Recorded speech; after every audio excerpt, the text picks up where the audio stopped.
Good morning, good evening, or good afternoon, depending on where and when you're watching this broadcast. I'm Thomas Fessler, my friends, and this is Disclosure Tonight. More importantly, this is Disclosure Tonight, a live interview with Danny Sheehan from New Paradigm Institute.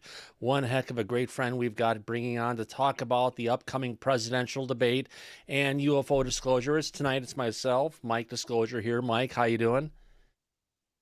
Oh, I'm doing well. This is going to be a great interview with Danny. There's a lot to talk about tonight. Absolutely. Without any further ado, I want to welcome our guest for this evening, Mr. Danny Sheehan. Danny, how you doing, my friend? Welcome. I'm doing fine. Kind of intensely busy, as you might guess, as we're working our way on up to the Senate release of its final information on the UFO protection and all that. Yeah. And the debate's coming up in just a couple days. We're good. So the big thing out there, the big question is out there, something you've been working for and working hard towards, pushing the envelope on this one, is trying to get a question out there coming from CNN to go ahead and ask the presidential candidates about what they plan to do for UFO disclosure. Want to fill us in on that, please? That's right. We resolved at the New Paradigm Institute, in discussions with the people that we're in communication with in the Senate and the House, and the people from inside the intelligence community that are working on trying to generate this Controlled Disclosure Act, that we had thought at the New Paradigm Institute that it would be important to get the candidates to try to address this in something other than just a flippant manner. And so we've mounted a campaign through the New Paradigm Institute. We've sent out communications to over 100,000 people now to contact not only the campaigns of the three major candidates of Biden and Trump and Bobby Kennedy to start talking about this, and we've been sending communications to CNN directly and to the two people who are going to be asking the questions. So we've gotten access to their private cell phones, so they're getting lots and lots of requests to ask this question in a serious manner. So hopefully we're going to break through on this by Thursday. Yeah, hopefully. Now, if we look at the situation, we're kind of in the place where this is the first time in a presidential election where disclosure is coming up on the questions being asked to the candidates. What are your thoughts on this? And it seems like we've got, if I take a step back for a second on that, the way it was described to me by some people high up in disclosure, that at the start of the Biden administration, that the disclosure movement had support from them to go ahead and bring things forward. But as time went forward with the administration, things kind of been peeling back and being a little bit more reserved to almost a pushback that went on with the UAPDA last year. Do you think this is a situation that is defining of where the Biden administration sits on this, potentially to where the Trump administration may sit? Well, it's not exactly. I think that what's happened is that we generated a major bipartisan consensus on the Senate side, last year in July. Right. It choreographed, bringing forward David Grush in the House side, that he testified in front of the House Oversight Committee. Immediately the very next day, the Senate Intelligence Committee passed by 17-0 the language that we had all been trying to get put in to demand the setting up of a major external independent panel to review all of the information, to mandate that the intelligence agencies and the Defense Department agencies and all of the private aerospace corporations turn over all the information they had, so that it would go into the secured sections of the National Archives for the Congress to review. So that was a high watermark, obviously, of getting that passed through the Senate. It passed virtually unanimously through the United States Senate, made it over to the House side, and virtually out of the 435 members of Congress, basically 430 of them were supportive of that. Because that was the compromise that had been struck by all of the different elements that are involved in trying to work this out. all of the stakeholders that are involved in this process, except for the regular people. The outside community was not really being adequately involved in this whole process. That was the reason that the New Paradigm Institute was trying to organize 435 different action committees, and one in each of the congressional districts, to start getting the people involved in this whole process. And so what's happened is when it became clear that the Senate bill wasn't going to just sort of rocket through the House, we had to start mobilizing all the people. And so we have now become involved in actually drafting provisions to go in, to become players, to have the people ourselves all become players in the actual languaging of this decision that's going to be made by the government as to what process is going to be adopted, pursuant to which this information is going to be revealed.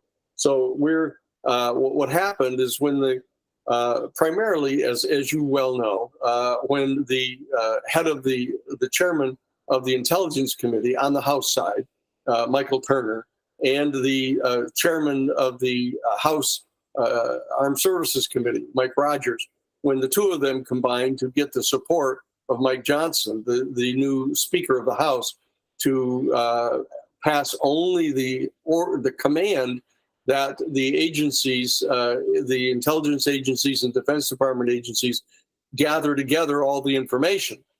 Now, this was an extraordinarily important achievement to get the acknowledgement that the information existed, that it was being withheld by the executive branches, agencies, and that they were commanded to gather it together to present to the National Archives and to Congress. That was an extraordinarily important achievement. But as you know, the 64-page bill got shrunk down to 24 pages, and the 40 pages that were taken out by the House, or more importantly, that the Speaker of the House, Michael Johnson, refused to present to the full House, even though he knew they would pass it if it was allowed to go onto the floor. But what we did, we immediately began working to try to get the enforcement provisions put back in. And so we've been working on the Senate side now to get the additional 40 pages put back in. We're focusing on very specific improvements that need to be made in the protection of the whistleblowers coming forward, and this whole issue of the eminent domain issue that's come up. So there are a handful of specific things that we're working on, but the people ourselves are now getting involved, because the New Paradigm Institute, as you all know, was named as the only civilian group that was involved in potentially nominating people to be members of the 9-person Board of Review. So we've been recognized as a group that are participating on behalf of the public interest and the citizenry to get this language in the strongest possible form. So that sausage making process is going on right now. We've got a number of different constituencies involved in the process. The New Paradigm Institute is really representing the majority of the people and the people in the UFO community, the traditional UFO community. Now, if I remember correctly, the New Paradigm Institute is the only 501c.3 organization that's out there. If you go ahead and donate to your organization, Danny, you can actually go ahead and deduct that off your taxes, because you're out there for educational purposes for the general public, which says a lot. You're not out there for the politicians. You're out there for the people, and that is an amazing feat. Yeah, this is we are the people's advocate in this process that's going on, and fortunately have been recognized as such by the Senate bill. So we're authorized to participate in this process, and we're in regular dialogue with the senators and with the House members and their respective staffs, both in the House and Senate, so that we're involved with the people that are doing the actual drafting of the language in both of the houses. And we're in we've got now a group of lawyers working with us in the New Paradigm Institute. There's about 8 of the people that are actively involved in this particular aspect of it. Others of us are involved in potentially representing specific individual whistleblowers. There are others that are involved in helping to do the legal work for setting up people in the 435 districts so that they can conduct themselves lawfully in doing their First Amendment work, reaching out to newspapers, going to Kiwanis clubs, trying to get the high schools to hold high school assemblies, talking about this. That we've got ourselves engaged in, some 8 different activities, one of which, and an important one of which, is the actual drafting of this language that's going to be going into the Disclosure Act. So that's what's happening right now, is that the Senate is kind of leading on this right now. They're going to be coming out with their full language. They've come out with some preliminary language back on June 12th. But the process isn't complete yet. We're assuming that the process will be going on till probably about the 26th or so of July. Basically the same date last year where the final language came out publicly. Right. And we're hoping that we're going to be able to generate a Senate hearing, a public hearing, in conjunction with the release of that language, so that we can bolster the public support for that particular language as it goes over to the House of Representatives. So that's the process that's going on right now. And if we can get both presidential candidates to address this, we've got a thing up on our website right now. We're reaching over 250,000 people on our website right now, getting them engaged in trying to get this debate to talk about this. And we put up onto our website this afternoon snippets of different things that the different candidates have said in the past. That we've got a fairly lengthy discussion by Trump of the issue. We've gotten Bill Clinton, we've got Hillary Clinton, we've got Obama, and we've gotten Joe Biden to all say something about all of this. And so what we've done is we put these together in this little documentary, a little 3-minute documentary that we posted now to make it clear to the CNN that this is in fact something that has been meriting a lot of questions going to the candidates. And so that we're hoping that that's going to get done. And then because our 501c3 is allowed to use 20% of all of our resources for pushing on behalf of this particular legislation. So that even though 80% of all of our work is done at an educational level to just educate everybody about what all of the issues are, we do have the right to use 20% of our time and energy and resources for actually working on the legislation itself. So we're being careful to sort of respect that particular percentage. And we have in the offing, we have a 501c4, which actually has a PAC, a political action committee, which is able to actually move into the field to undertake advocacy on behalf of particular candidates. So we've got all of those devices available for us under the law, and we've got the legal staff assembled to make sure we do everything appropriately.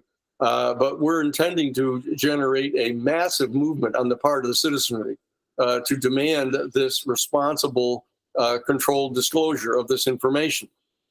That's what the New Paradigm Institute is doing. And people can get a hold of us at newparadigminstitute.org.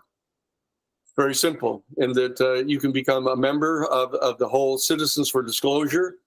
You can give us your name and your zip code, and we'll immediately let you know who your Congress people are, most people know who their senators are, but some of them aren't too sure about who their particular member of Congress is, and it will automatically send communications to all of them indicating your support for the Controlled Disclosure Act.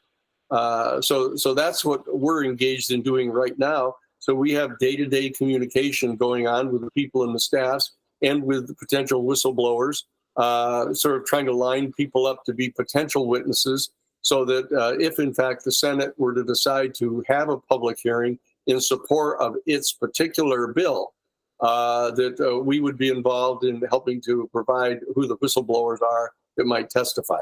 Are you talking like the 40 whistleblowers that Grush had mentioned before? You're talking about potentially others? Yes. No, we're talking about all of them. There are additional people to the ones that have already gone over and talked directly with the staff in the Senate Intelligence Committee already under oath. Phenomenal, phenomenal. Now, one thing, if I can get back to your roots as a constitutional attorney and everything that you've dealt with in the past, the U.S. Constitution establishes a system of checks and balances among the three branches of government. Congress has the power to oversee and control the federal expenditures and activities. If you look at Article 1, Section 9 of the Constitution, it specifically states that no money shall be drawn from the Treasury but in consequence of appropriations made by law. Now, what I'm kind of getting into is, in a recent conversation coming off from Kirsten Gillibrand, she was insinuating that some of the UFO programs are being held under a presidential special access program, which is completely confidential, but that seems to be a breach of federal laws. What are your thoughts on that? Well, sure, it certainly is. There isn't any doubt about this. We've confronted this in the past, that our office is the one that did the major federal criminal racketeering act civil prosecution against the off-the-shelf enterprise of Oliver North and the folks during the Iran-Contra investigation. We're the ones that actually instigated that investigation by bringing that action in federal court. And they were actually asserting, we did the deposition, et cetera, of Oliver North, and he actually asserted that, okay, well, the House of Representatives and Congress may have the authority to control the purse strings to the Treasury. If, in fact, he said, we can get the money from somewhere else, we can do anything we want. It was quite an expansive reading of the authority of the Article 2 power of the executive branch. Actually thought that they could prosecute their own foreign policy through the military and the intelligence community, as long as they could get the money somewhere else. And in this particular case, the somewhere else that they're getting it is actually from the Treasury, but it's been appropriated under other auspices. That's clearly criminal. That's fraud, and that can be established. So we're actually investigating right now the bringing of a potential federal criminal racketeering act complaint and prosecuting civilly to get at this criminal activity of covertly diverting funds that have been lawfully appropriated by Congress for other military or defense purposes, and then funneling it off secretly into these unacknowledged special access programs, which they not only conceal from Congress, but they actively lie to Congress, telling the Congress falsely that they don't exist. So that's clearly unconstitutional. And as a co-founder of the Harvard Civil Rights Law Review back in 1968, and a major constitutional attorney that's represented the New York Times in the Pentagon Papers case, established the case in the Supreme Court that established the right of journalists to protect their confidential news sources. I have somewhat more expertise on this particular issue of the constitutionality of these things than most people. And I can assure you that conduct is unconstitutional. In fact, that conduct particularly is criminal. And in any effort to fund these programs through some external means, for example, hypothetically, having access to a secret trove of gold and silver and platinum that was removed from the Philippine Islands at the end of World War II and secretly deposited in the International Credit Bank, Geneva, Switzerland, that's been used to funding covert operations, that also would be unlawful for the executive branch officials to be involved in any way in utilizing any of those funds for conducting policies which they not only conceal from Congress, but lie to Congress about and say they don't exist. That's all illegal. So what you're talking about is a breach of federal laws, where various laws that mandate congressional oversight of special access programs, including within the executive branch, including the National Security Act of 1947 and the Intelligence Authorization Act, these laws require that certain committees in Congress be kept fully informed of all intelligence activities, including SAPs, no matter where they're at. So how do we get from this concept of they've been hiding this stuff from us and get it to a point where we're seeing it in court? Well, the first exhaustion of our administrative remedies is to get Congress to stand up and to demand that it be revealed to them. Because under the present systems of national security, there are committees in Congress that are more authorized to get at the details of this information than general citizens are. Now, I don't necessarily agree with that. I think this entire national security state apparatus that's been operational since 1947 is itself highly questionable. In the degree to which it's gotten out of control and out from under the oversight and effective control of the United States Congress is indicative of the reason why we shouldn't have had it to begin with. But the bottom line is it's operational at the present time, and until we get it rolled back in a substantial way, it has to be placed under effective oversight by the Congress. And that's what we're attempting to do in this statute here. And we're then trying to delegate to the Congress itself the responsibility to make decisions about what's going to be revealed to the public. I mean, they are our elected leaders. This is a representative democracy. It's not a direct democracy. And we're able to trust them to make this decision. But, if they're not willing to make the decision adequately, the people ourselves are going to rise up and engage in the kind of activity that's necessary to secure this information and reveal it. We're presently willing to negotiate with the members of Congress and with the national security state people to establish some constitutionally sound and responsible manner of responsibly disclosing this information. But if they want to continue just to block this and pretend that it's not even true, then they're going to be running the risk of what they themselves refer to as potential catastrophic disclosure.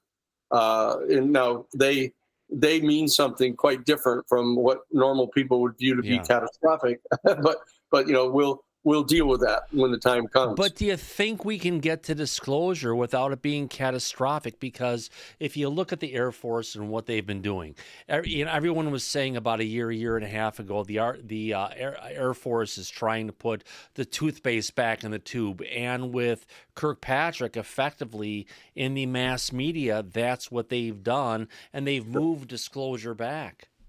Yeah. Well, we knew from the beginning that they were going to try to do this. I mean, that this is not surprising what they're doing. But the bottom line is that one of three things is going to happen. Either they're going to succeed in continuing to lie successfully and pretend there's nothing there, and pretend and obfuscate and try to confuse everybody to make them think that they're not talking about UFOs because they're referring to unidentified anomalous phenomenon, and they're including fairies and pixies and angels and Bigfoot, and all these weird things going on at Skinwalker Ranch. That's not what we're talking about. UFOs. I mean, and everybody knows what a UFO is. And the national security state people's effort to obfuscate this by changing the terminology and confusing people so that they're not certain what we're talking about here. We're talking about UFOs, and we're talking about UFOs that almost certainly come from an extraterrestrial source, another star system, with other intelligent, highly technologically developed other species, a non-human species, examples of which we have. You can go to the average second grader and ask them to draw an extraterrestrial person, and they'll draw it for you. So it isn't as though this isn't known by the people. And the problem is that the integrity in respect for the Congress of the United States and other institutions, including the presidency and the intelligence community and the defense community, is all going down and down and down in the eyes of the public. One of the undertakings that we're engaged in at the New Paradigm Institute is to try to restore legitimate confidence in the institutions of our democratic government. I mean, that's what we're trying to do. The people that are in charge of the instrumentalities often get carried away and believe that they are somehow in charge and they're independent of the will of the people. But it's our job as the citizenry to demonstrate that they can get too far out of line. And they've gotten too far out of line, and they're losing the confidence of the American people to the point where we have one of the candidates that is basically talking about driving the federal government into disarray because it's so widely disrespected by so many people. Others are talking about shrinking the size of the federal government to the size where you can put it in a bathtub and drown it. There's all these this kind of language going on. I've been raised during a period where we believe that there's a legitimate right of government to exercise representative responsibility on behalf of all the people. And as long as we can keep them doing that, we can maintain a viable democracy. But we're in danger right now. And I think that the issue of the UFO secrecy is one of the things that has an absolute across the political spectrum support for demanding that the national security state be required to cough this information up and give it to our people through the Congress. And that's what we're doing in this legislation now. That's why it's such an extraordinarily interesting subject. There's no doubt about it from a constitutional point of view, from an historical point of view, and in fact, from a trans-historical point of view. Once you actually get past all the sausage making and details about where the legislation is and who's on which side and what's the Senate doing, what's the House doing, are they going to have hearings? Once you get to the issue of recognizing that the United States government is in possession of an extraterrestrial, non-human spacecraft, and that they've verified now biologically that these beings are non-human. Yet they've created the craft, they're flying, navigating the craft, and they're coming and going from our planet. And so we need to get to the point of dealing with what are we going to do about that? What are they doing here? Who are they? What are their objectives? What kind of agenda do they have? I like you're starting to question, what are they doing here? Because that's the biggest question. Forget about the craft. Forget about the dynamics and how they work. What the heck are they doing here on our planet? That seems like it's the most relevant question that keeps on getting pushed behind the let's focus on the craft conversation. Yeah. There's this fetish with the technology, primarily because the national security state, which includes the intelligence communities and in the military and the Pentagon, are the ones who have been designing the means of surveilling these craft and finding out where they're going and what they're doing. And they're constantly veiled under an umbrella of secrecy. And what they're fixated on trying to figure out the technology so they can back engineer it and they can make weapons out of it. And the vast majority of the people in the country are more concerned about who are these people, where do they come from, what's their agenda here, how friendly are they going to be, is there any way that we can obtain an advantage in getting to know these people? Is there some information that they might be willing to share with us that is going to be helpful to us, but isn't going to be so invasive that it totally disrupts our entire culture? We have to be responsible in this, and I think the New Paradigm Institute has, at least so far, won the confidence of the people that are part of the traditional UFO community. We've gained the confidence of most of the people that are in the journalist community as a source of credible information. And we've, surprisingly enough, gained adequate credibility with some of the people that are actually involved in the program itself, that they realize that we're supportive of a responsibly controlled rollout of this information. That the New Paradigm Institute isn't demanding that every last piece of the information be just immediately thrown into the public right immediately, because they're not prepared for it.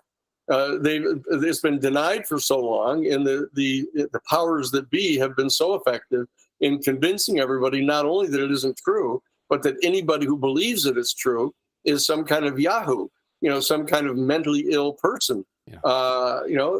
And so that what we're trying to do is to move from that old position to the point where everybody acknowledges that it's true now, and so that we can shift over into determining how we're going to go about getting ready for absorbing all of this information in this entire new culture that we're going to have to interrelate with. That's what another one of the important things that the New Paradigm Institute is concentrating on. So trying to get us. Go ahead, Mike. I got a quick question, Thomas. Sorry. Go take a mic.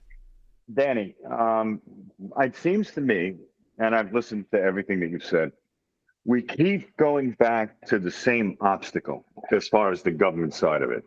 The National Security Act of 1947 is what they hide behind and keep everything so deeply buried for so long. But you also made a point as a constitutional attorney that, in fact, that act is unconstitutional in its current form. So my question to you is, can that 1947 National Security Act, can that be challenged as unconstitutional in a federal court to see if it could be modified or changed in some significant way to prevent this type of obfuscation that's been going on from them for this entire amount of time? Any way to hit it right at its source? Well, I hear what you're saying. The answer would be no. It's not as simple as that. It's not necessarily that the act in its original form was unconstitutional. What's happened is that the people who have been implementing that statute have gone to extraordinary excess in implementing it, and that the argument would be made that not that the act itself is unconstitutional on its face, but the way that it's being implemented is unconstitutional.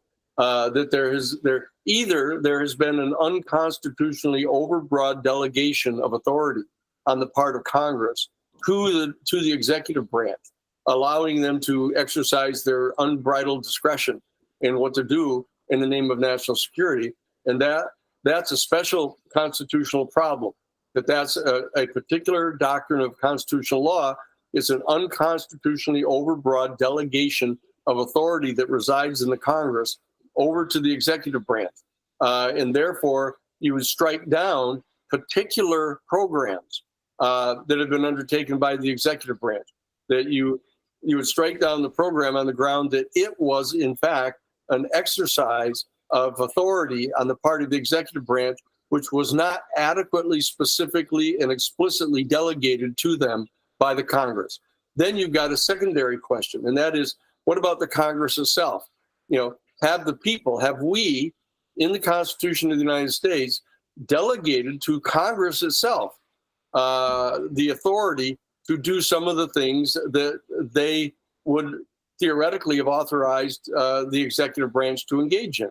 That's a second and separate constitutional question.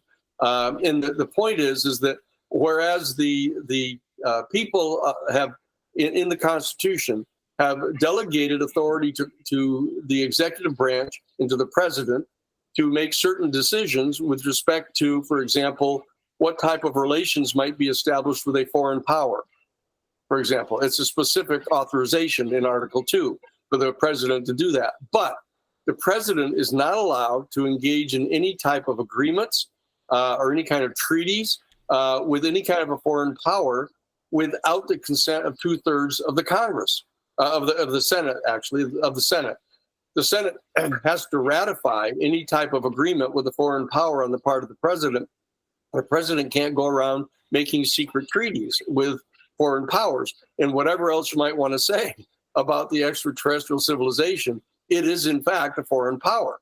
That's true. And what's happening is the executive branch has garnered unto itself the assertion that they have a right to decide whatever it is they want to do with regard to this extraterrestrial civilization, even to the point of keeping it secret. And not only that, but lying to the Senate, not going to the Senate and trying to get 2/3 majority of the Senate to approve whatever type of relationship or agreements we might have with such an extraterrestrial civilization, but in fact lying to the Senate and telling them there is no such contact, there is no such foreign power. That is clearly and transparently unconstitutional. And so what we have to do is we have to get to a point where the Congress of the United States exercises informational excellence on their part to find out what's going on and to make its own determination as to what it intends to try to do to exercise control over the policies that are going to be adopted with regard to this extraterrestrial civilization. Once the Congress comes to that determination, we as constitutional scholars and representatives of the public interest and the citizens as a whole need to then make a decision as to whether we believe the Congress is overstepping its authority. Is it doing things that they've not really been authorized to do? For example, are they potentially willing to sacrifice Excuse me. Yeah, Some take a water, my drink, Danny. friend. Yeah, exactly. Are they? There's good points.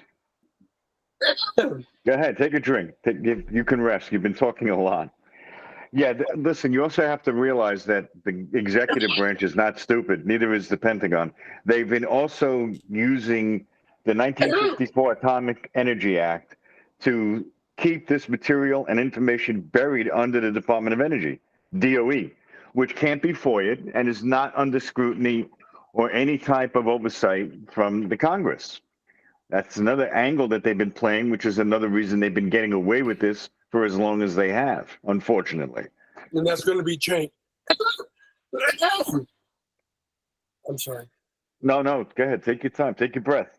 No big deal. But these are the two-pronged ways that they seem to have been keeping this a secret, not only from the public, but also from the Congress successfully. And that's where the heart of this, I've heard what you've been talking about, and you're right.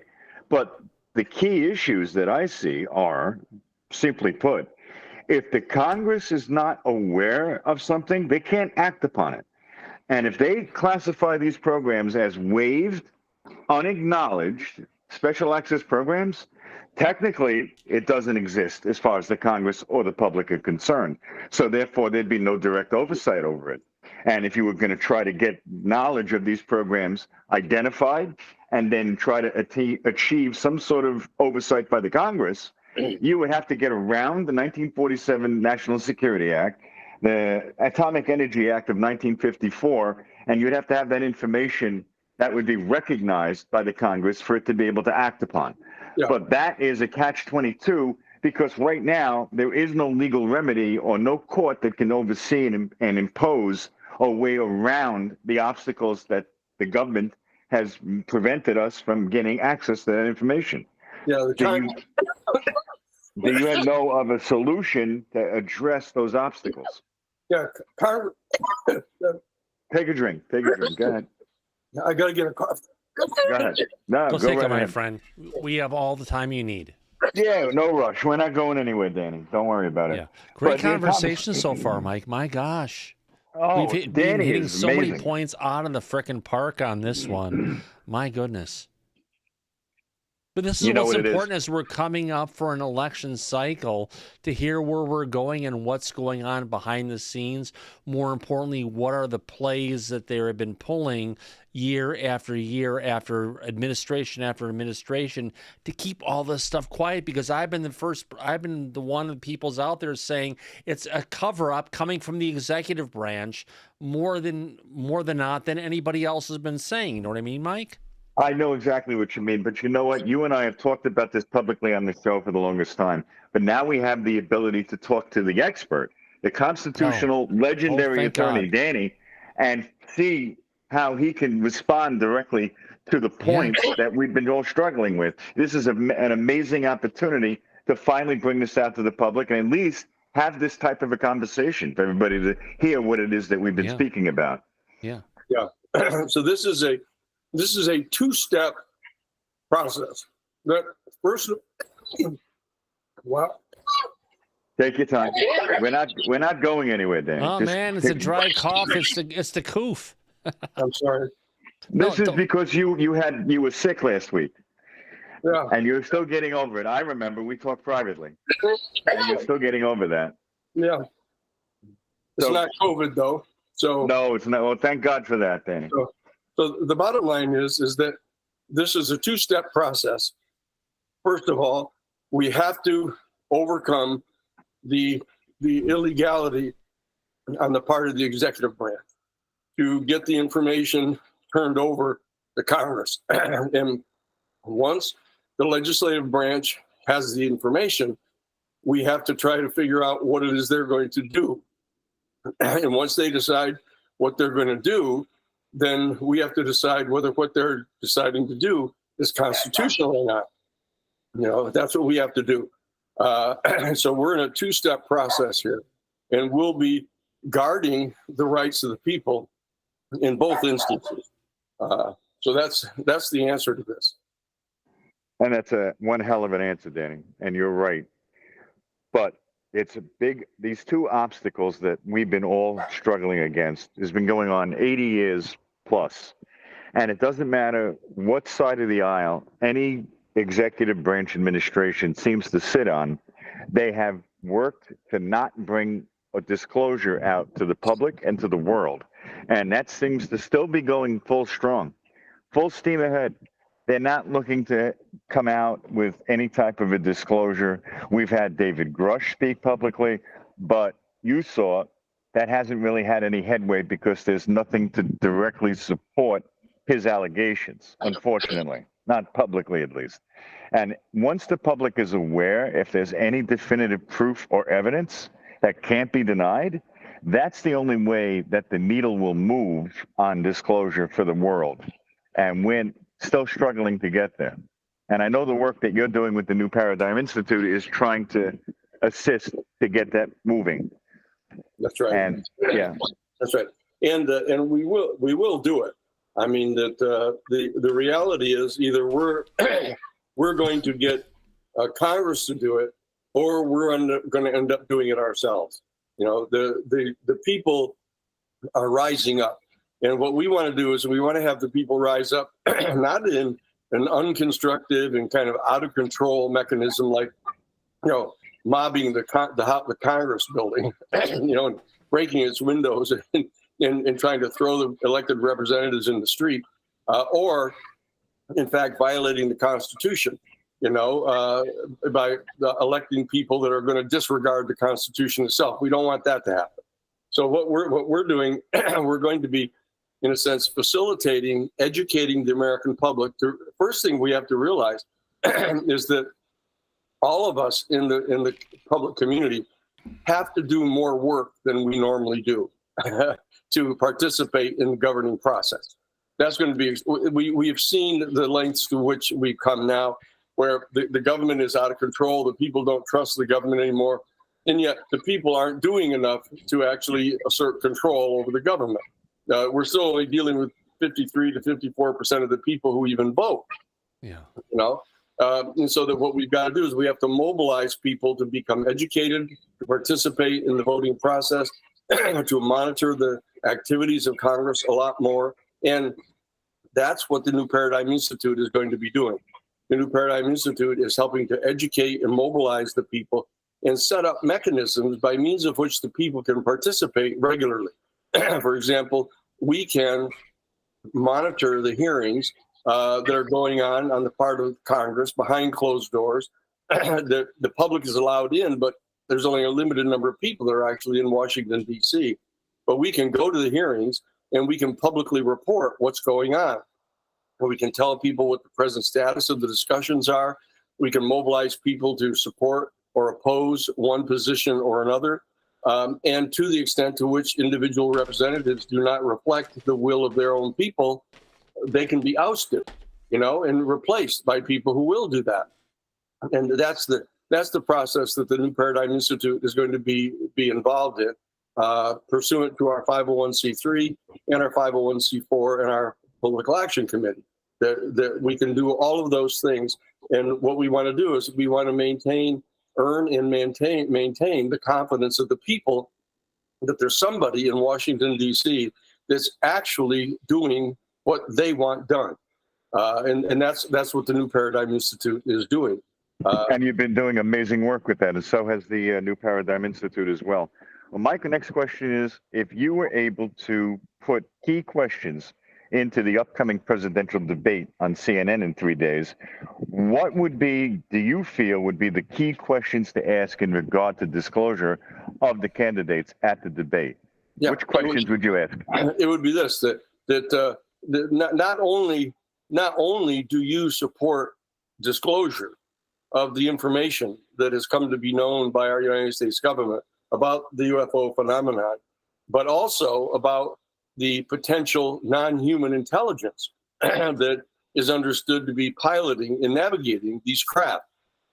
And aside from just being willing to have transparency, is the word that they're going to love to retreat to, you know, what is it? Have you been briefed? Have you been briefed on this? And how much can you tell the people right now while you're here?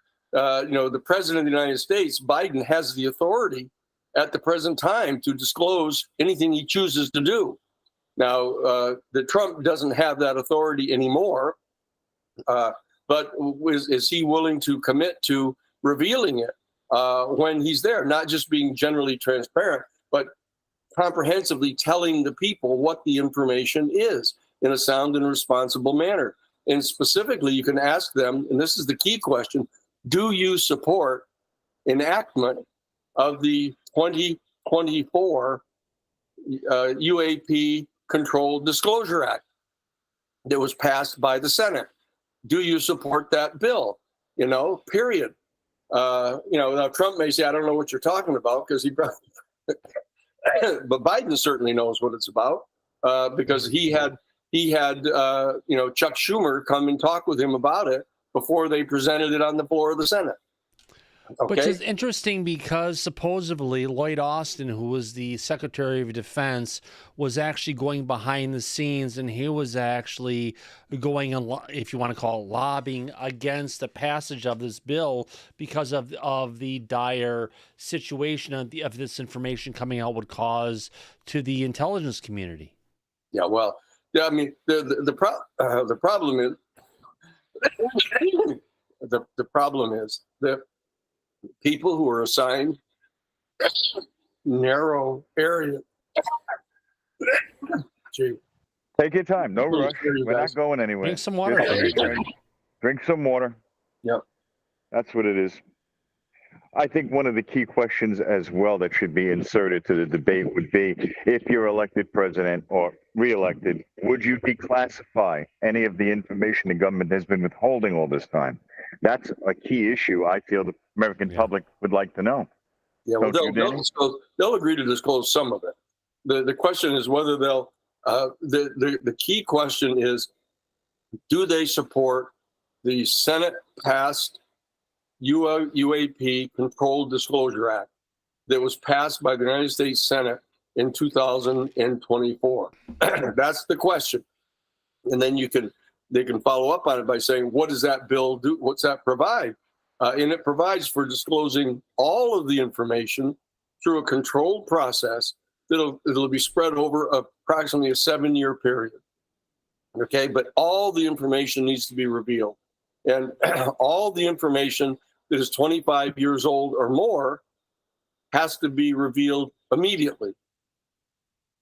Okay, that's what it says. And that the only information that can be withheld would be withheld by the president himself. And it would have to be done pursuant to a set of specific limitations that are put in that bill. And that's the issue that needs to get put to both of them. Isn't that some of the situation we're dealing with the current UAP disclosure? I mean, the current NDAA for 2024 that we had passed, where it basically took the situation and said, we're going to allow all this information to be able to flow to the National Archives if it's over a certain age, but we're only going to release the information only if the president allows us, which basically allows for the cover-up to continue, doesn't it? No, it's the other way around, Tom. It's that all the information that's 25 years or older is presumably to be released. And the burden of proof and going forward is on the president to specifically designate any one specific piece of information. And he is required by the statute to meet very specific and very stringent limitations on his authority to do that. So do they get the information disclosed to them ahead of time where they get to pick and choose? Or do they have to say up front, this is the stuff we don't want to come out of the potential things that could come forward? No, the important part is that it would all go to an independent panel under the statute. And so that the 9 members of the panel would all have the proper security clearances, and they would all be able to review it. And they would say, look, every single piece of information that's 25 years old or more is subject to public release, like all information. Yeah. Okay. And even old national security information is deemed to be, the time limit is run on that. I mean, heck, they're not releasing the files on Roswell for that matter. is the information that's coming forward, is it on a time frame, or is it just? So they just lie and say there isn't any. That's the problem. They're not saying, okay, we've got information that's 25 years old or more, and we're making it subject to the Atomic Energy Act, for example. We're not going to tell you about it. What they're doing is they're saying, they're lying that we just don't have it. There's no such thing. And the Senate has already made a finding that they've got information that they're lying about, that they're saying they don't have the information, and they do. Okay, so that body of information that's 25 years old or more should be subject to the general disclosure requirements of all classified information. It is automatically declassified after 25 years. What the point is that they've been using the Atomic Energy Act to try to cover some of it, because the Atomic Energy Act said, for example, well, you don't want to publicly reveal how a hydrogen bomb is built. So there has to be certain kind of information that can still be kept secret. And so we, as the people, through our Congress people, said, okay, we'll agree that, you shouldn't be disclosing how to make a hydrogen bomb on the front. If I could just add to that, the Atomic Energy Act covers anything that has a radioactive decay, which is really broad for that matter. Well, there needs to be work done by people who are advocates of the public interest, as opposed to the people in Congress who've been captured by the national security state.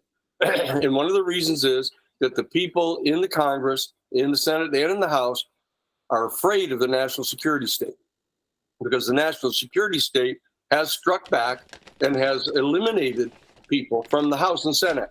They attacked Senator Frank Church after Frank Church chaired the Church Committee, the House and Senate Joint Select Committee on Intelligence Abuse in 1976.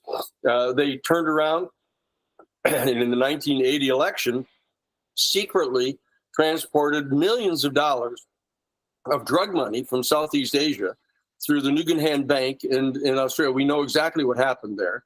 And they transferred the money through two banks in South Africa into the United States, and they put the money into the campaign against Senator Frank Church up in Idaho, and put out advertisements that he supported the Equal Rights Amendment and that he supported some kind of limited gun control. And they put in millions of dollars to educate the people in the state of Idaho to both of those facts, and Senator Frank Church lost the election. They did the same thing to Senator Dick Clark in Iowa, who opposed certain CIA covert operations in Africa. They also did it to Birch Bayh in Indiana. So they ousted all three of those United States senators the same year that they ousted President Carter, through the very well-known October surprise.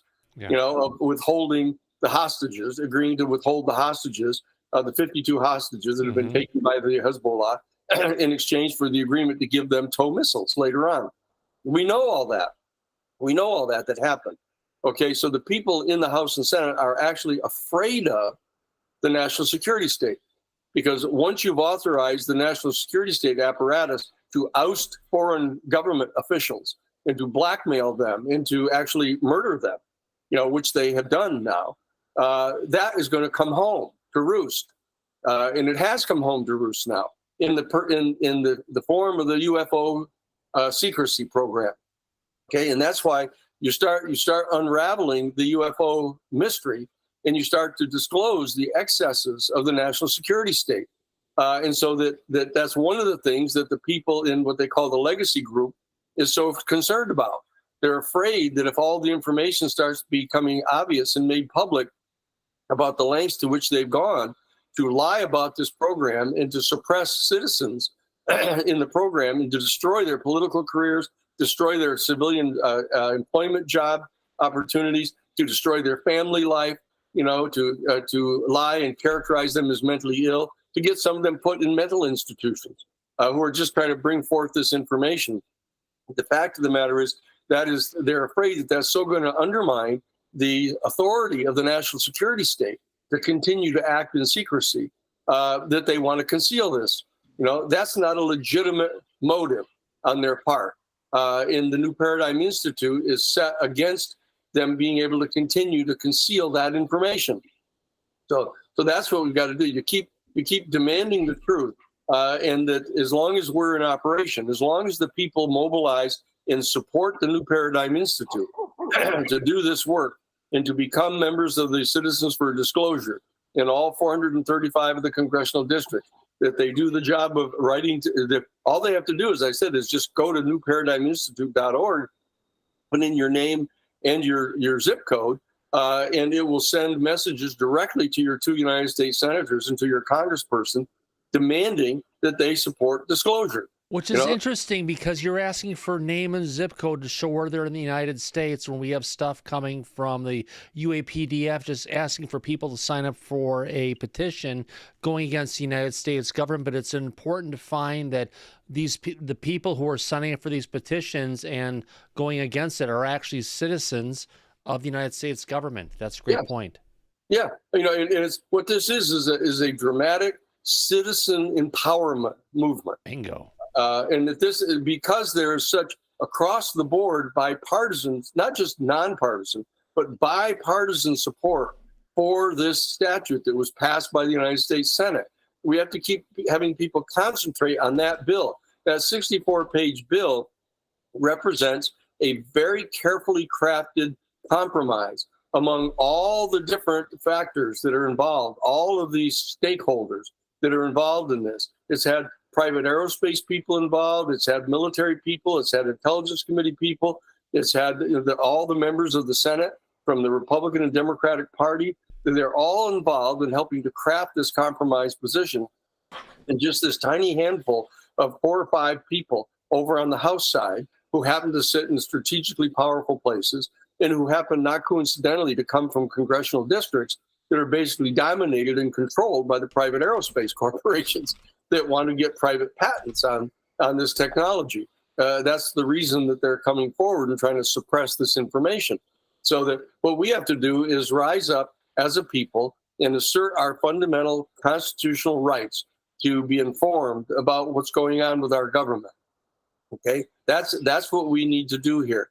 And this is the best possible opportunity that we all have to do this, because virtually everybody in the country, except for that narrow, tiny percentage of people who want to continue to run an illegitimate and unconstitutional national security state, everybody else wants to have this information made public, and we're entitled to have this information.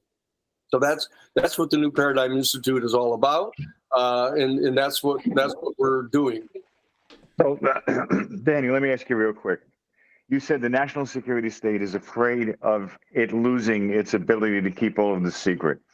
Do you feel Bobby Kennedy could be a threat to the national security state if he was to be elected? And the reason I ask that is because this upcoming presidential debate in 3 days, they managed to prevent him from being a part of that. Do you feel they fear that if he's elected, that he'll dismantle that? In your opinion? No, I've talked to Bobby about this, a number of times, and he has agreed to issue public statements, which he has, stating flatly that he will engage in the disclosure of this information. We've been able to get information through to Trump. Trump has stated that he's generally in favor of disclosure of this. He doesn't believe it's true. Because he doesn't believe it's true.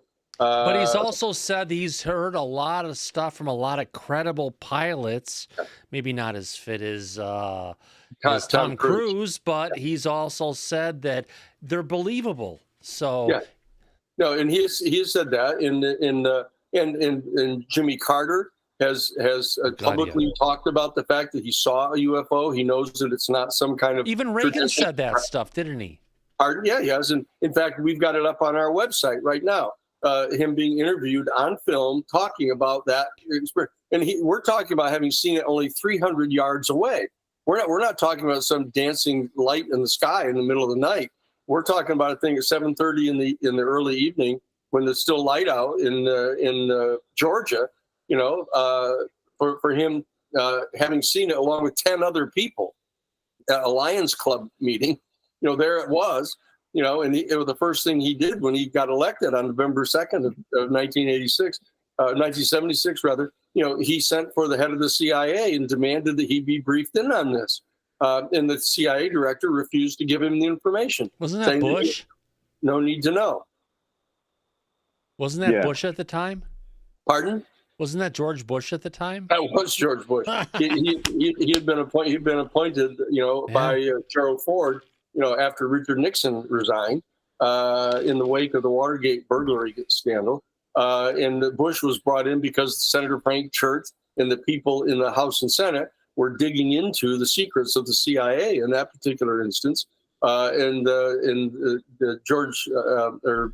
Gerald Ford brought in George H.W. Bush to protect the agency, to help cover up for them. And that's what he did. And so he refused to allow the information to be given to the president. That's how I got involved in this, as you know, at the very first instance, back in 1976, right after the election, when Bush refused to give the information to Carter. Carter contacted the Congress and had the Congress set up a special Congressional Research Service investigation of the UFO phenomenon and the extraterrestrial intelligence that's presumed to be behind it. And I was contacted at Jesuit National Headquarters, where I was general counsel in their public policy office, to serve as special counsel to that particular investigation. That's where my professional investigative life began with regard to this kind of thing.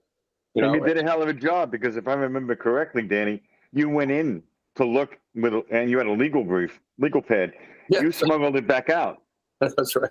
Well, obviously smuggled. But anyway, so that's where it started. So what I'm saying is, I've been at this for over 47 years. I've met and talked at length with virtually every single one of the major players in the field over the 47-year period. I represented Dr. John Mack. I represent Lou Elizondo now. I represented the Disclosure Project of Dr. Stephen Greer. I was general counsel to the citizens hearings on UFOs with Steve Bassett back in 2013. I've been at this all this time. And in addition to that, I have undertaken careful study of the Constitution. It founded the Harvard Civil Rights Law Review along with Mark Green out of New York back in 1968. Studied foreign policy under Henry Kissinger at Harvard College. I studied constitutional law under Lawrence Tribe at Harvard Law School. What I've done is I've tried to put all of that experience at the disposal of the public, not to try to make lots of money based on all of that, not attempt to run for political office based on all that experience, but to be a people's advocate, to work to set up an entire institute that is administrated carefully, is established credibility with all the right people to help participate in this process in a sound and responsible way. So what are you trying to say, Danny? Yeah. You haven't gotten rich doing this? Welcome to the club, my friend. Yeah, right. No, but we do need the people to do our part. All of us, all of us who live in the 435 congressional districts need to find out who is going to be organizing the Citizens for Disclosure in that congressional district. Get into communication with them. Just contact the newparadigminstitute.org, and you'll get the information about how to go about participating in that, in how to get this thing accomplished. This is the most important event going on the planet right now. Even though that sounds surprising, because we got some very bad things going on with the massive bombing of Gaza by the extreme right wing of Israel. We got the massive invasion of the Ukraine by Putin. We got global climate change going on. We're dealing with various types of potential pandemics. There's other things going on the planet, but we're talking about a period of the next 5 to 7 years where we're going to be getting absolutely irrefutable evidence of the existence of life elsewhere in the universe through the James Webb Telescope. Because what it kind of looks like, Danny, is the Earth goes through massive changes right now, that we're getting the non-human intelligence popping up more and more as we're going through this particular change. And it's interesting to see that. Is there a correlation? Potentially, but as time will tell, whether it's in 2027 or 2035, there's something coming our way. Now, I do have a quick super chat question from Faiswell in our audience, wanting to ask, what is the best question to ask in the upcoming 2024 presidential debate regarding the UFO topic? What would be the question, Danny, that you would push for? It's the one we said that the question should be, do you support the passage of the 2024 United States Senate bill on controlled disclosure? Very simply, do you support the passage of that statute? Period.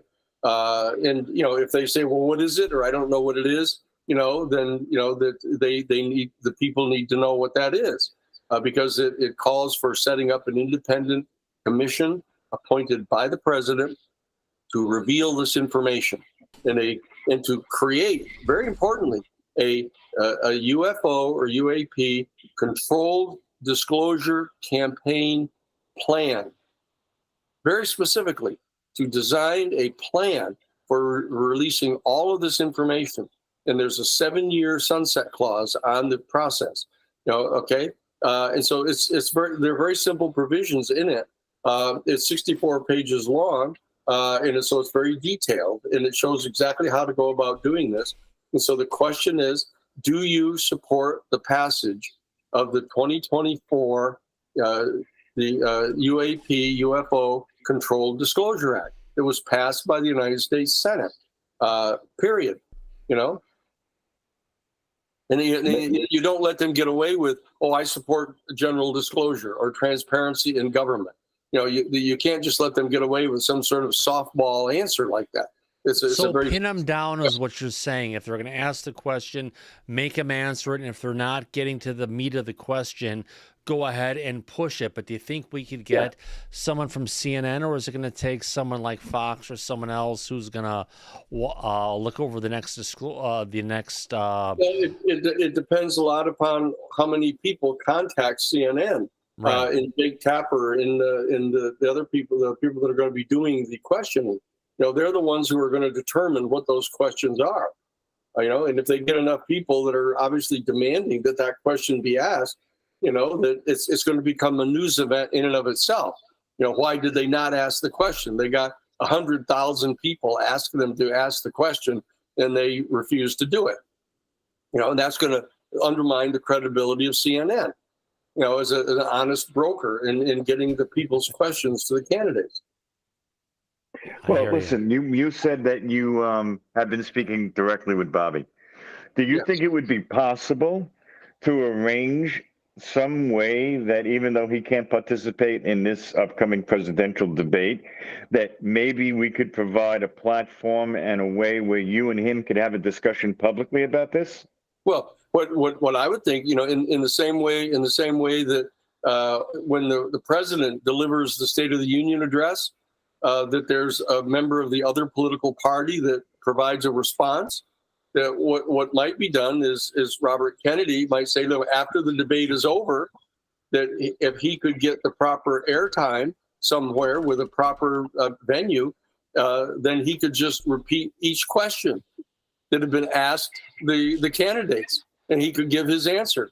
That would be the logical way to go about doing this. You ought to get a hold of Amaryllis, who's his Amaryllis Fox is his campaign manager, and see if they could expend some resources. And all they have to do is what they have to do is get Ross Coulthart, right? Get Ross Coulthart to talk to the people at the News Nation and have them give equal time to Robert Kennedy. To go on and answer all the questions, each of the questions that was asked of the candidates. That would be a perfectly fair thing to do.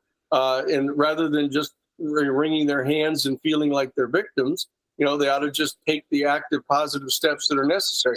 That's one of the advantages of being a lawyer is you can figure out what the alternative things are to do.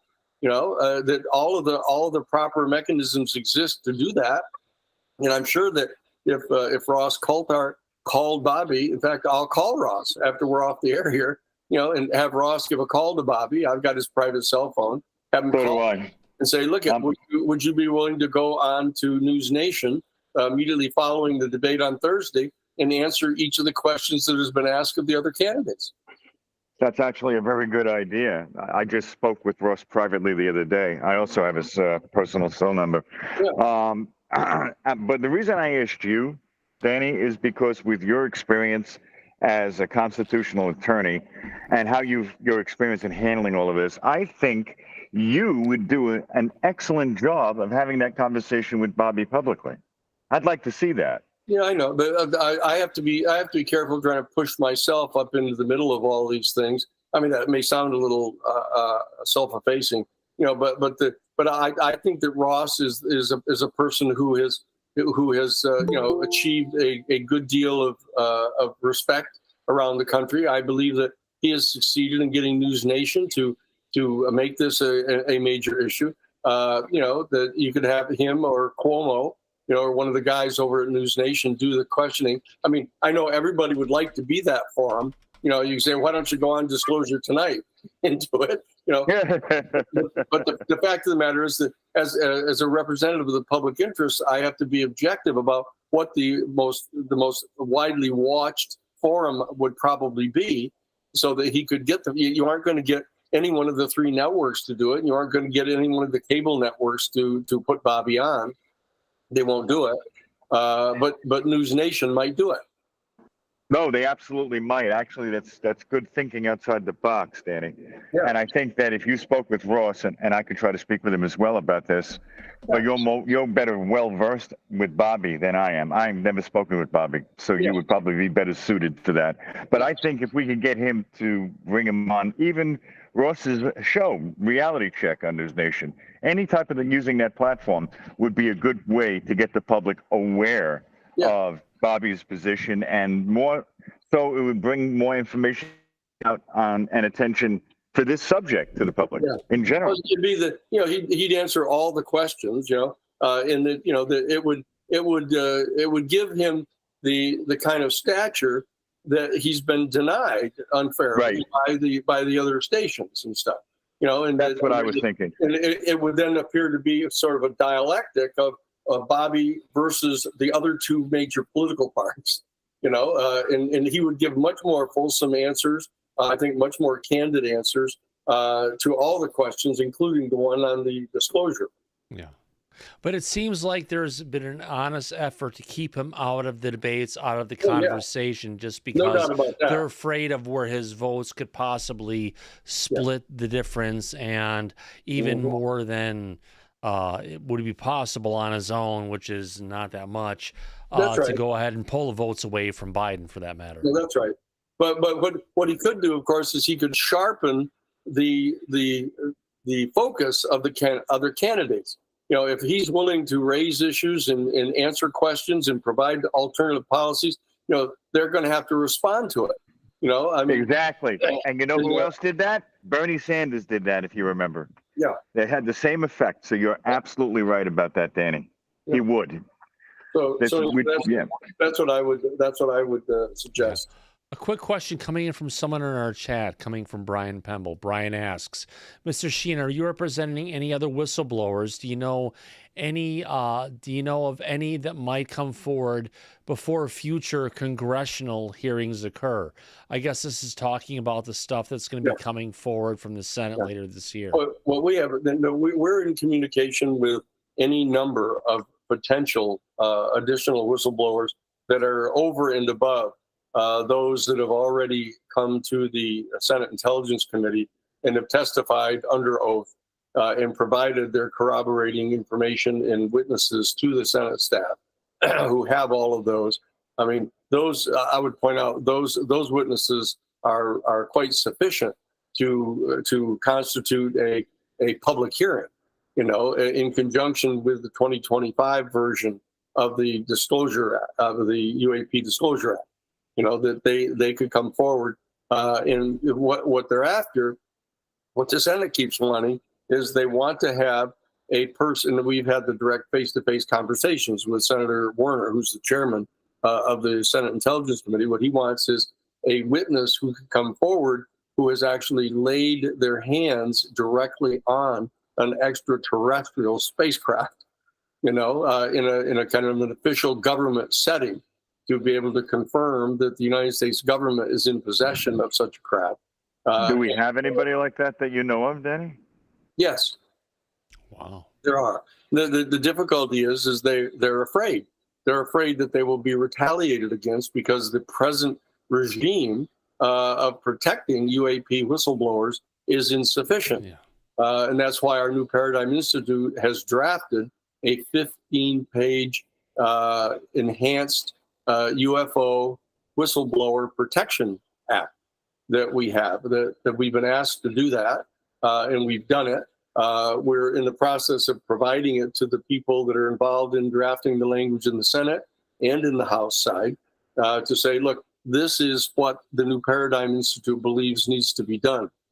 Okay, and that we'll see what they do, but what we're doing is we're putting forth a schematic of protection of the UAP whistleblowers specifically and uniquely. We're not saying that you have to completely amend the entire whistleblower structures for everything else in the whole government. What we're saying is that because of the extraordinary importance of this one particular issue, that we're talking about having very specialized protection for the UFO whistleblowers, and that we've crafted the statute. We're going to make it available, and I've been in conversations with staff people, all day today to get it put in. Because we know, as people who've been contacted by potential whistleblowers, what it is they really need in order to motivate them to come forward. It would have to be a lot stronger than the ones that are currently in act in the last NDAA, especially if they have that kind of firsthand knowledge. It's not a question of affecting their national security. It could cost them their lives if they came out and spoke or testified, right? Mm-hmm. Yeah. There's been they have a lot talks to about lose. recently on Twitter, as far as today, something I've known about for several weeks, as far as a female whistleblower actually getting taken out because she was trying to bring the truth forward. Do you think this is a situation we're going to be looking at with more whistleblowers who may potentially be disappeared because they're trying to bring forward the truth, Danny? And what can we do to protect them? I think we have to be careful about becoming kind of hyper hysterical here about this. I've been involved in numerous cases down through the years where witnesses have come forward, which, that it was perfectly clear that there were people who would want to kill them in order to keep them from providing the information. We were dealing with people that were blowing the whistle on literally billions of dollars of income in cocaine sales and stuff in Iran-Contra. And I had the information from the inside sources that actually designated what the particular shrimp boat company was that was bringing in massive amounts of the cocaine that was being produced by the CIA-sanctioned Colombian cocaine cartel, bringing it into Miami, what the major house was where the cocaine was being brought. We had the private unlisted home telephone number for the house to call. We had the code words you use to get into purchase any of the cocaine. We had the name of the person that was running the facility. I personally went with the former chief of security of the U.S. military mission in Tehran, who was one of our investigators, to meet a very dear friend of his, whom he knew from Vietnam, who was the head of the U.S. DEA Special Strike Force. And we sat down at the table with him and pushed the memo across the table to him. They had all this information in it. And he looked through it and he read it and he pushed it back to me and he said, "Look, Dan," he said, "you know what this is, and so do I. I plan to live to see my retirement." That's the head of the DEA strike force. Right. That's the extent to which the national security state has instilled fear in government officials here in the United States, and that we can't tolerate that. So what we have to do is we have to set up an extraordinarily powerful whistleblower protection mechanism for these people, because this is the deepest and the darkest secret in the history of the U.S. national security state. This whole issue about what they know about the UFO phenomenon, what degree of relationship has been established with them already, what communications we've had with them already, what type of technology have they potentially made at least tangentially available to us, what use have we made of this already.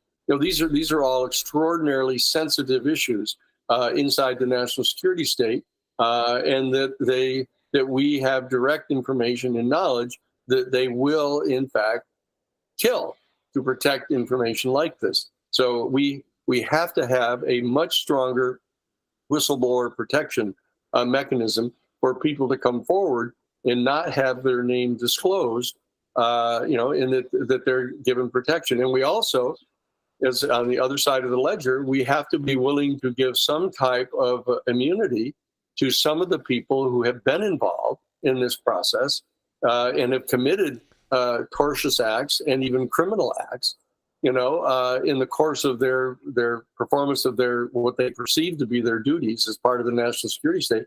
We have to provide some type of prosecutorial immunity for them. It's not going to be tolerated by the people to have the same people who committed the crimes be designing the kind of mechanisms that are going to be given to exonerate them. So you're talking about immunity for the whistleblowers, not for the people who have been covering this up and being part of the problem. We're talking about both. That's what's so important here. That is clear that if a person wants to tell the truth and they're afraid to tell the truth, that they need some kind of protection for their identity being disclosed. But on the other hand, we've had direct experience with this, that there are people who are in possession of absolutely direct firsthand knowledge about the UFO crash retrieval program and about the back engineering program, who were directly involved in it, who believe that they would be criminally prosecuted for their activity. But shouldn't we criminally prosecute them, bringing forward? And if we're dealing with people who are part of the cover-up and continuing with it and don't want to be a part of it, is it worth it to go ahead and give them immunity? No, you have to spend 50 years at this, Thomas, to really know how this works. You're the expert. You have to sit in meetings where you're talking to people that are part of organized. Like, for example, I had to negotiate on behalf of pilots who were flying cocaine. They were flying weapons down to the Contras, loading up at John Hull's ranch and loading up and with cocaine and flying back into the United States. And they'd been doing it for months and months. I mean, they committed criminal acts that should have put them in prison like ever. But they were following orders, right? Well, that isn't any excuse. I mean, this isn't the Nuremberg defense here. Yeah. No, I was just following orders. That is not a legitimate defense.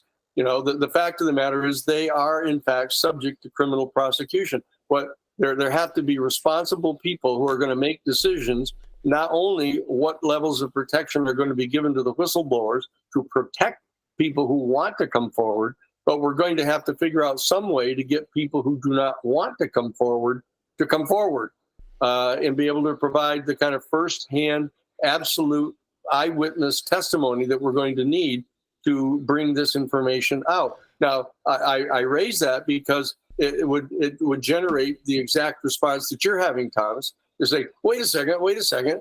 These people have been doing we can't allow them to be let off. I agree, and there are very few people in the country that might be trusted. If I dare say so myself, as much as I am, of how reluctant I am to give any of those people any immunity. Because whatsoever. What's there to stop them, again, if there's no hammer over them? You know what I mean? They're just going to continue doing what they've been doing. They're going to tell about it. We have in the bill that we're proposing is we are limiting to one single person to get any such type of immunity to testify about an existence of a particular fact that is necessary for us to have, and nobody else can get it. So the person who comes forward talks about it, they get immunity. All the other people they talk about, they're under the gun, is what you're saying. That's right. So we're talking about limited immunity, not No. It's, well, you have to be careful with the terms you're using. There's what they call use immunity, and then they have transactional immunity. And they have immunity against prosecution for people who want to come forward and who might be retaliated against by being prosecuted, just silence them. And you have people on the other hand who don't want to come forward but hold key information. And the only way they're ever going to give that information is if they're given transactional immunity. And that the people, there have to be people in position to make those decisions who are trusted by the people, who are not pawns of the cover-up, that are going to be making those kind of hard decisions as to what very limited type of or limited extent of immunity is given to people to get the information that's necessary. Now, coming from a DC lawyer who's also an experiencer, a double-edged sword at this point, how about the ones that actually committed the murders to protect disclosure? Should they be prosecuted as well? You would say yes. I mean, there are some bad examples. They've got Stefano, who was one of the major murderers for the mafia, and I think it was in New York. And they actually ended up giving him immunity to testify against all the major higher-ups, and he had killed some 23 men. So he was one guy who came forward, but he let all the higher-ups up, so there's a benefit to it. So if we're going to have people who maybe have done bad stuff, if they're willing to give up the goods to get to the people higher up on the totem pole, we should give it to them. And I actually have to agree with that one. That's right. It was also effective with Sammy the Bull Gravano in New York as well as the Gotti, right? That's right. Gotti's guy. Gotti's guy. And they completely gave him immunity for all of those multiple murders. Plus, also in, if you remember, after apartheid in South Africa, they gave resolution. So it works. It's successful, that tactic. Let me play a devil's advocate here for a minute. So if we were to propose some sort of a resolution act to provide protection for these people to come forward that had knowledge, firsthand knowledge of all of the atrocious behavior of the executive branch and the Pentagon, we would then have access to that information. Let me ask you this. If the Congress fails to act on this, is the New Paradigm Institute prepared to hold some form of public hearing with some of these whistleblowers and testimony? Well, the way that the public hearings would be generated would be through civil litigation, to have depositions and issue subpoenas and have public depositions. I took the deposition. So would the New Paradigm Institute bring forward these civil cases? That's very, very likely. Bingo. Yes, it's very likely because we, for example, we filed the federal criminal racketeering charges against the off-the-shelf enterprise of Oliver North, et cetera.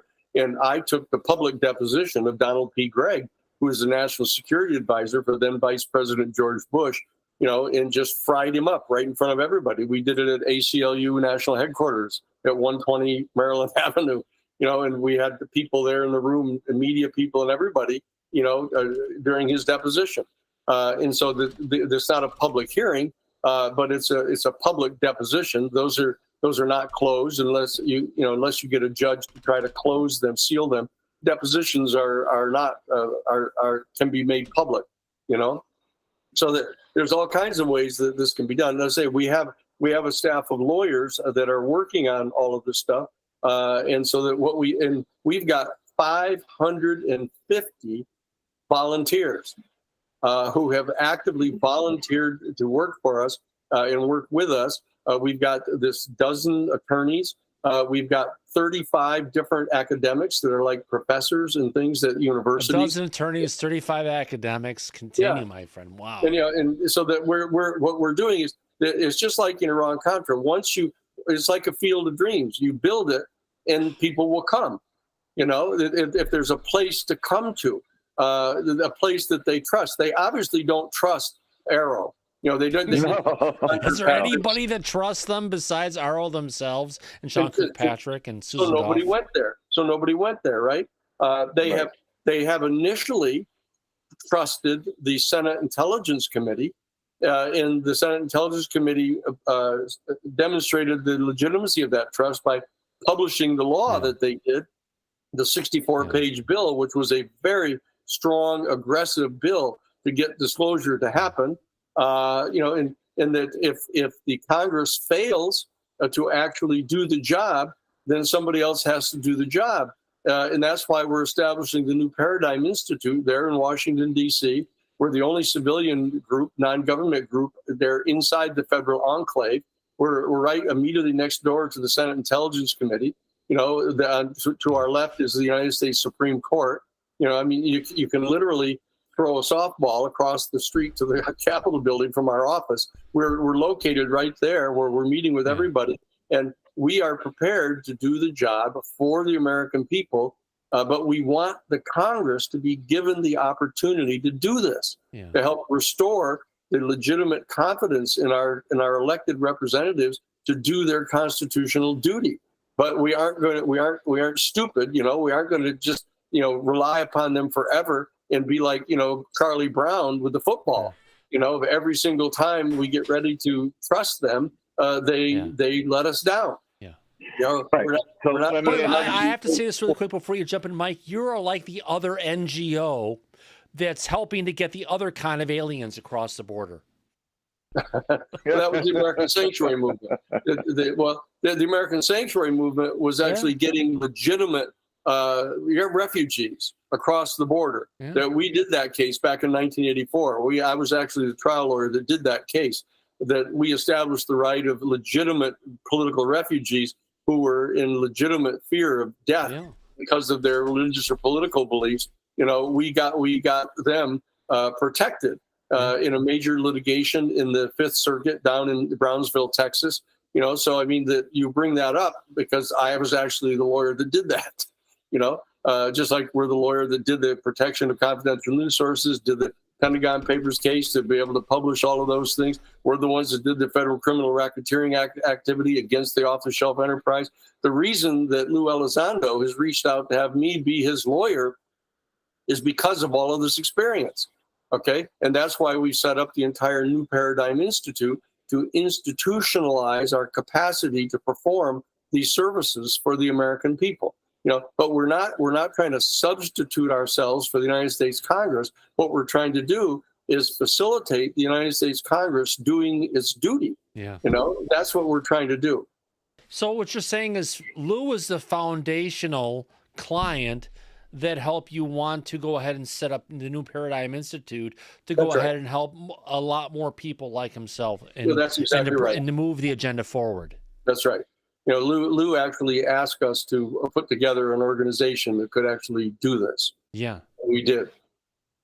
That's phenomenal. And that's what it's about. It's about bringing together the people, because you've talked about this. It's about bringing people together, whether it's on religion, people from the Knights of Columbus, the Lions Clubs, the different organizations all around the United States that make up our communities, and to bring them forward and to bring down the education down to that level so everybody understands, whether it's a local pulpit, it's a community group you come together with, and it starts in this grass movement to move it forward, right?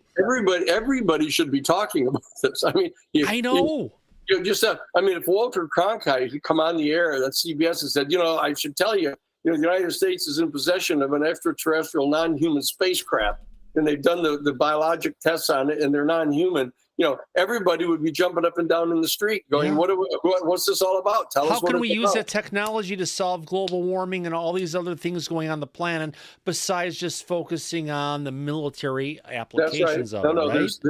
There's all kinds of things that we need to be careful. We need to be careful with regard to what gifts we accept from such an extraterrestrial civilization, because we don't know exactly what their agenda is. You saw the crop circle too. Well,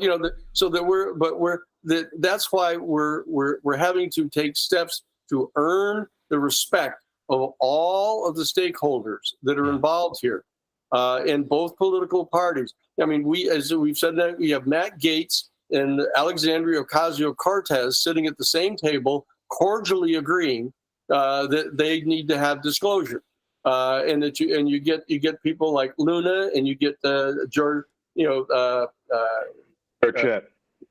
Burchett, and you get all the different people that are coming together all across the political spectrum demanding to have this information because Congress, as a matter of constitutional right, is entitled to this information. And it's outrageous institutionally for them to have been not only kept in the dark, but to be actively lied to. So it's about the constitutionality of wrangling this stuff like a fish you're trying to reel in, getting it out of the grips of the executive branch, because that's where the cover-up has existed going back to 47. That's right. That's right. You know, and in fact, I should point out, you know, I got along perfectly well with Oliver North. You know, that even though I would not ever agree to have him exonerated simply because he was following orders of a superior, you know, and I told him that. But the fact of the matter is, there's a difference between a person like him, you know, and a person like George H.W. Bush and his national security advisor, Donald Gregg, who were meeting face to face with the drug smugglers, and they knew that they were smuggling cocaine into the country, and they didn't care.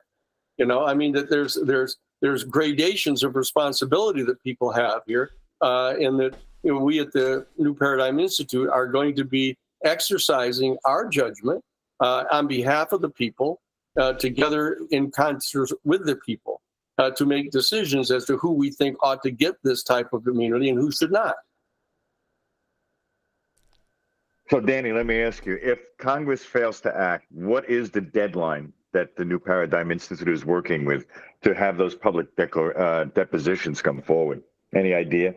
We have to see which of the people are elected president here in November, and we have to see what their administration is willing to do, and that we're going to be dealing with that next administration all the way through for 4 years to get this process perfected, you know, to bring this information out. I think that, you know, the hearings that we're trying to get to happen between now and September, you know, in Congress, primarily in the Senate, to come forward to demonstrate to the House of Representatives the seriousness of the United States Senate to get this information disclosed in a responsible and controlled manner.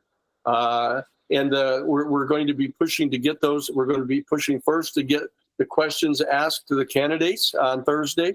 We're going to be pushing to get the public hearing held by the United States Senate next. We're going to be pushing to get the proper language put into the Senate bill. It's going to come out and then go to the House. We're then going to be pushing to get the House to support as much as possible of that Senate bill to get it implemented. We're going to be supporting the people to challenge all their candidates all through the country, you know, coming up in the national elections. We want them being asked the questions, not just the presidential candidates on Thursday, but every single candidate for Congress or for the Senate as the fight goes on as to which of the two political parties is going to control the House and the Senate, or either one of them. Challenge your representatives, the candidates. Do you support full and responsible disclosure of the UFO information? Because if you can find a difference between two candidates, whichever party they're in, the one that supports the disclosure, people should vote for them. Absolutely. That's if you really want to make this a priority, you know, to get this done in a sound and responsible way, you know, before we're faced with some kind of emergency here, you know, that some fleet of UFOs land on the White House or something, and nobody knows quite what to do because they're not prepared for this. They tried that in 52. We shot them down. Well, they tried anyway. Yeah. They tried.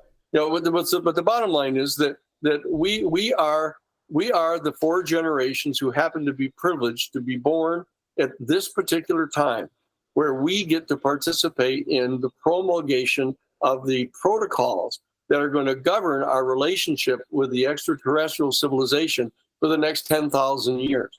People have to understand the importance of the moment that we're in right now, and come to understand that no matter how strange it may seem, this issue is absolutely essential and has to be put at the top of the priority list of things to be dealt with in the upcoming election. And that's truer words could not have been said. You are a legendary historical figure. And now you're talking about, for the public, that there is still history to be made and you're directly involved, and this is an opportunity for everybody to play their part. Right, Danny? Well, I'll agree with the last part. But anyway, this is the opportunity that everybody has. So they should get in touch with, newparadigminstitute.org. Just sign up so that we just know that your name and your zip code, so you can get the information sent to your senators and Congress people. And also go to the call to action. That's the call to action is on Twitter or X. It's on the New Paradigm Institute Twitter account. Yeah. I'm not expert at what all the differences are here, but it's on Twitter and it's on Facebook. And then you have to go to the newparadigminstitute.org to sign up to become a member of the Citizens for Disclosure. Those are two different actions. The one of them is on Twitter, which is to try to get all the candidates confronted with the question of whether they support the passage of the 2024 UFO Controlled Disclosure Act. Yeah. Do you or do you not support the passage of that? And if somebody says, if any of the candidates say, I don't know what you're talking about, and you say, well, you better find out what we're talking about, because, we're going to ask the same question to your opponent. And if they know what we're talking about and they support the passage of it, they're going to get our vote. We're basically saying this isn't down to party politics. This is coming down to supporting the platform we're behind. That's exactly right. Yeah. It's supporting the public policies, not the party or the particular candidate. Talking about public policy and different things, there's been a lot of conversation going around where it looks like we're looking at billionaire/VC funded recovery of craft versus what's been going on.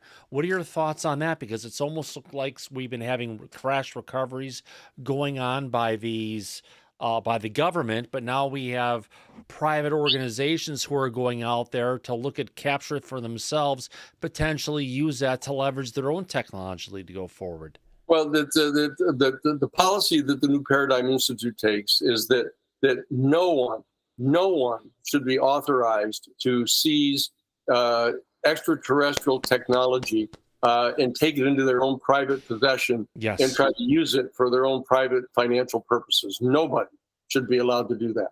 That we're perfectly capable as a government and as a collective citizenry to hire special aerospace corporations to do tasks for us, to investigate the technology, to figure out how it can be used in a peaceful manner.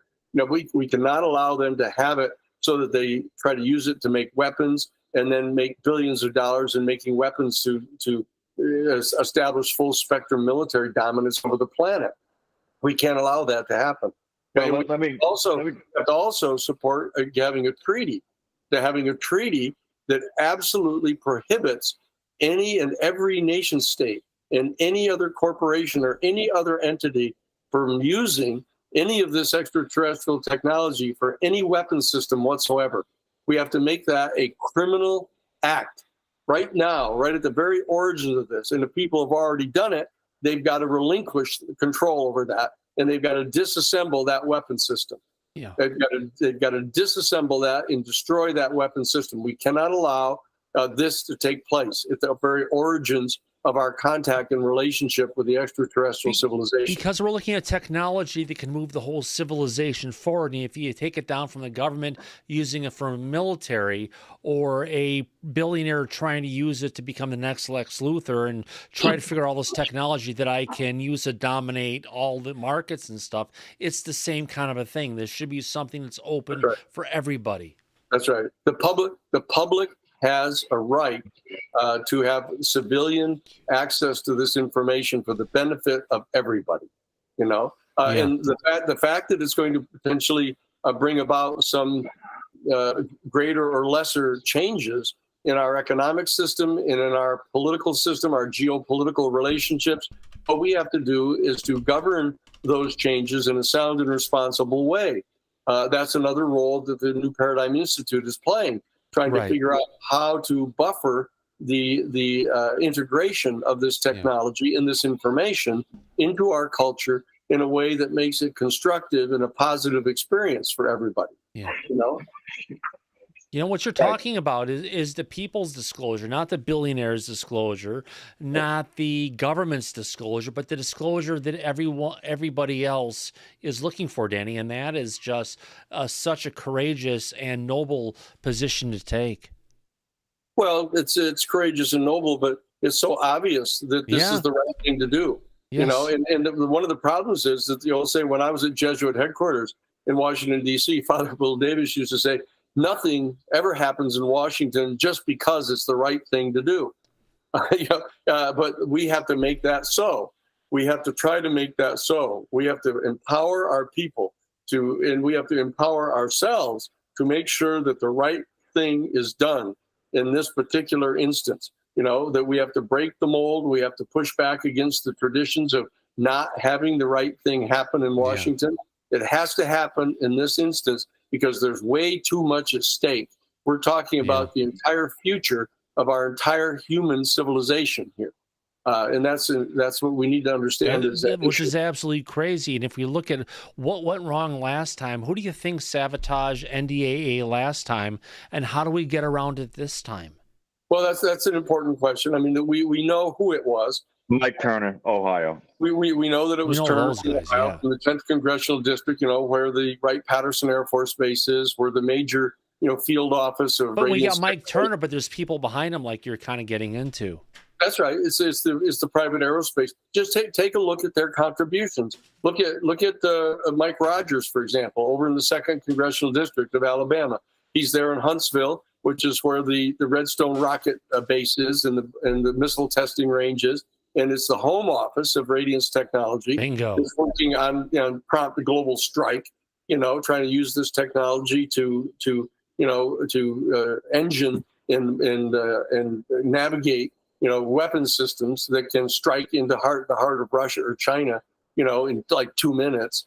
You know, I mean, now they're whining and saying, oh, you know, we're not trying to use any of the UFO technology. It's all just traditional technology. You know, I mean, that the fact of the matter is the condition has now come to exist in our United States where people in those positions are not trusted by the people. So when they simply say that stuff, it's because they believe that they've been authorized to lie. You know, I mean, that's what Oliver North said during the Iran-Contra investigation when they said, wait a second, you mean you actually got up here in front of Congress and under oath lied to us here? And he just looked at him and said, well, sure I did. You know, this was a covert operation. You know, if we told you in Congress about it, why then the public would know and then our enemies would know. And so that justifies our lying to you. Wow. You know, I mean, he just said it just like that. And, you know, as much as I got along with the guy, you know, we agreed to disagree on these things from a constitutional point of view. I thought that I had a little bit better education and background at Harvard College and Harvard Law School than he did at the Naval Academy on this particular subject. And we prevailed in that litigation. You know, we prevailed to stop them from doing what they were doing. But we have to bring to bear all of the skills that our people have, all of the patience that we have to do this thing in the correct way. But everybody has to get on board. You know, you don't want to be in a situation where, you know, 20 years from now, you know, your grandchildren say, what did you do? You know, once you knew that there was this extraterrestrial civilization and you knew that the United States military and national security state was attempting to, you know, bring down these craft at great risk to our future relationship with the extraterrestrial civilization, just so they could get their hands on the technology to build more weapons. You know, what did you do? You know, did you do anything at all? You know, did you just sit back and watch the World Series for the college baseball? Did you just watch the seventh game of the hockey game? You know, that's going on for the Stanley Cup. Is that you thought that was more important than trying to do what was necessary to protect our human civilization, you know, and to protect our sovereignty and our integrity, the fundamental values that we believe in, the individual rights that individuals have, you know, against some possible absorption into a kind of intergalactic civilization of some sort? I mean, just because the people in positions of authority were telling you that it isn't true.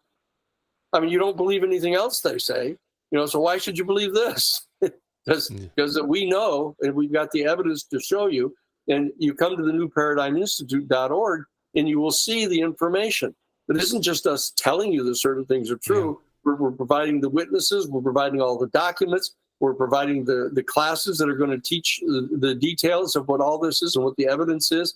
We want our American people to become thoroughly educated on this so that you can become mobilized. You don't have to fight with people, that you can tell your relatives, you can tell your family members, you can tell your friends, say, look, let's be calm and dispassionate about this. Let me share with you the information that we have about this, okay? And we'll go to the New Paradigm Institute. We'll ask them the questions. They will provide the information to us. They'll show us the video interviews. They'll show us the documents. That's what the New Paradigm Institute is here to do.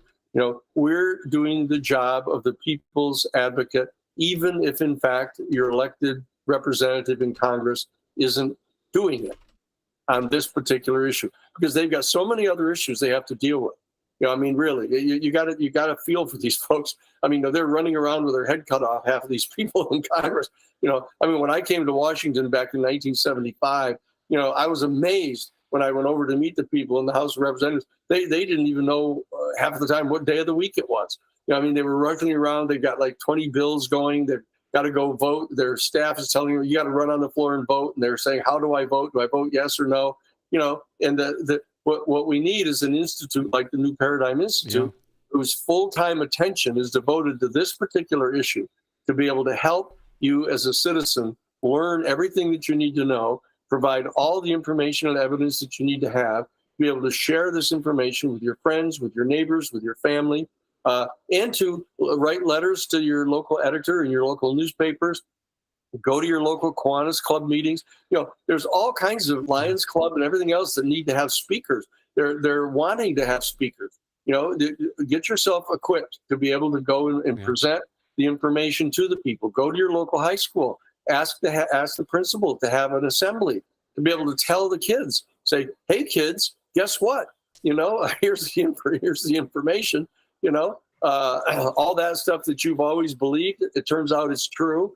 And we need to have courses here that are going to help get you prepared for this, and whatever colleges you're going to, check out the colleges to make sure that they've got courses that are helping to train you to get ready for this new era. And we're going to need people to teach these courses and everything else. So there's a big opportunity in education to get beyond where we're at today. And that's the kind of exciting stuff you're a part of, Danny. That's amazing. That's exactly right. That's exactly what we're doing. And we're inviting everybody to participate. The New Paradigm Institute is an open book. It's actually more new technology. It's an open website. We're putting all kinds of effort into building up this really important website. I guess it's going to be available by the middle of July or so. It's going to be completely interactive. It's going to be able to reach out into all 435 congressional districts. It's going to be able to provide specified, crafted information for each of the 435 districts.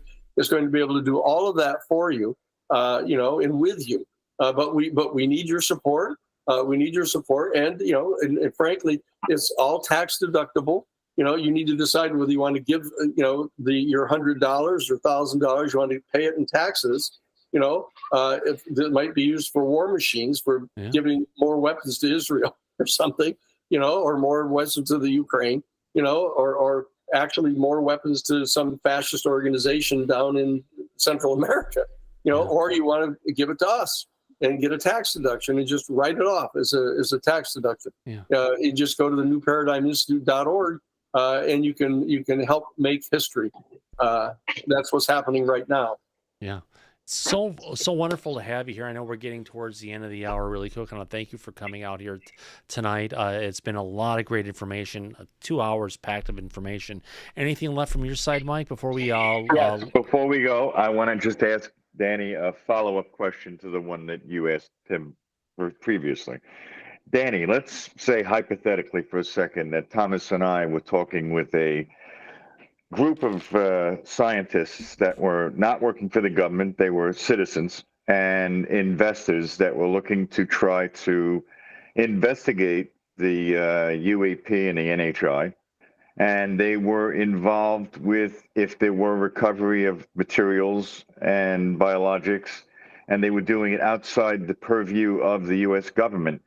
What, as an attorney in this field, would your opinion be as far as would they be able to operate and do exactly what the government has been doing, but keeping that information from the public? Would they be able to do that as advocates of the public to try to get the information and bring the truth out? What's your opinion on that? Well, I would say that they better get themselves to the New Paradigm Institute very quickly, and sit down with us and our lawyers here to decide what their options are, what the probabilities are as to what would happen if they exercise each one of those options. So we're perfectly capable of doing that. And we're completely objective. We acknowledge that our desire is to get the information made public in a safe and sound way, and to keep the technology from being used for weapons. We acknowledge that openly as to what our agenda is. But in light of that, if the people share that same objective, we're the ones they want to come to. We've got the legal staff to help people. It's going to cost people nothing to get the legal assistance that they need to make the right decisions on this. We're completely supportive of the entrepreneurial spirit on the part of people. But we think that this particular technology is so unique, and its impact on the political and geopolitical structures of our whole planet is so extreme that we have to exercise a special degree of care in how we go about handling this particular information and this particular technology, and set of technologies on the planet. And so contact the New Paradigm Institute. It's people can do it. I'm pretty easy. You just get to me, daniel.peter.sheehan@gmail.com. And that'll come right straight through to me. I get like about 5,000 emails a day. But you know what, Danny? That just means, Mike, we have some more conversations to have with Danny after the show. That's what it sounds like. Yeah. We got some amazing things going on behind the scenes, Danny. Can't wait to work with you more, my friend. It's been a wonderful time of you being here. Thank you for coming out. Thanks for Faisal for the last minute super chat. Wow, it's been a lot of great, wonderful. Sorry about all the coughing. I'm just getting over this. Don't worry about it. Okay. It's called life, my friend. Sometimes they're better, sometimes they're worse. Yeah, some water helped you and everything else. But thank you so much for coming, spending this time, especially before we've got the presidential debate coming up. Debates coming up later this week. I can't wait to see. Get all your folks and just pour it to them. Call Jake Tapper and call the CNN. Get at it and tell them to ask this question. And if it's not on this one, hopefully the next one. Hopefully we can possibly get there, my friend. Don't let them up. Don't let them up. Tell them you want it to be this one. Yes. Okay. Yeah, absolutely, Danny. I want to thank you for coming out here tonight. It's been wonderful. I'm going to let you go for the evening. We'll go ahead and wrap up here. You have a wonderful evening. Thank you so much for spending your time tonight. And fingers crossed on where we can take this with the elections. You got it. Yeah, and I just want to say you're a good friend, Danny, and we both, Thomas and I, greatly appreciate you coming on, especially since you've been under the weather lately. Yeah, and I appreciate it. We appreciate it. We'll spring right back here. Great. Yeah. Thank you. Absolutely. Thank you, Michael. Danny. You have a great evening. Terrific. Bye-bye, everybody. Thanks. Good night, Danny. Absolutely. Thank you. Absolutely. Right. Mike, what a great conversation with Danny. Good night, Danny, as you hang Good night, up there. Guys. There you go. There we go. What a great conversation. I just opened up the back chat for people to go ahead and join the show after we're done. Mike, it's been a 2-hour conversation with Danny. Wow, a lot of great insights, my friend. It was absolutely amazing. And the back chat is filling up real quick right now. The show flew by. We covered fantastic new information that hasn't been spoken about before. Danny was, even though I know he was recovering because I spoke with him last week. Yeah. And I know he was sick. I told you that. He was, and then obviously he still got the tail end of it. But he came on for us anyway. See? That's what friendship is all about, and we appreciate it. But it's friendship, and it's also partners in disclosure. We are advocates like disclosure, like Lou Elizondo is. It's something we do. And by the way, I want to go ahead and thank everybody for your wonderful super chats tonight. Wow. The support that came in was just amazing. Really quick, I want to go ahead and see if I can find... that $100 super chat from Doug was amazing. Wow. Let me go ahead and get the music up here if I can as the sound effects pop up. He's dead, Jim. But that's impossible. No, that's not it. Let's go ahead and get to it. Frequent. Yeah, we had some great super chats from people in this conversation tonight. Let's go rewind and talk about what everybody has possibly said on this. More importantly, where is that at? Let's get to it. Let's say Chameleon Frog. Chameleon UK, Frogs Be Gone. That was for Danny's rough throat. JS 2099, keep demanding the truth. Let's get this UAPDA 2 passed. You better believe it. Firefly said, break down the UFO secrecy wall. Great talk, Danny. Phase Will, first of the super chats, said, first of 2 super chats, what is the best question to ask in the upcoming 2024 presidential debate regarding the UFO topic? We got that answer question by Danny. Brian Pemble, Mr. Sheehan, are you representing any other whistleblowers? Do you know of any that might come forward? Yes, he's got a bunch of them. Can't name names, but he did bring it out and say, yes, there's working with the 40 and more. Doug said, I admire Danny Sheehan so much. And Thomas and Mike as well. Thank you for your diligence and integrity. I can't imagine how difficult being a public figure in this space is. Yes, lots of threats. We're used to it, but we're big boys because the bigger you get, the bigger target you have on your back. At least that's what Lou Elizondo said in the past. Phase Will for another $10. Holy cow. Thank you very much, everybody, for your love and support of everything Disclosure tonight. Tonight's been a legendary. You know, Mike, we got a lot of great quotes out of this that we've never heard from Danny before. That's right, we did. And something he hasn't spoken about before. We were able to have him share that with us. It was an amazing show with some really good up-to-date information for everybody. Yeah, absolutely. I had fun. I had a great time, too. Thank you for helping put this together and chasing down the people and connecting the dots to get to the point. Oh, it was my pleasure. It's something it worked that out well. we need to do. Oh, Can't wait to get Stephen Bassett on next. On that, you had to put that in there.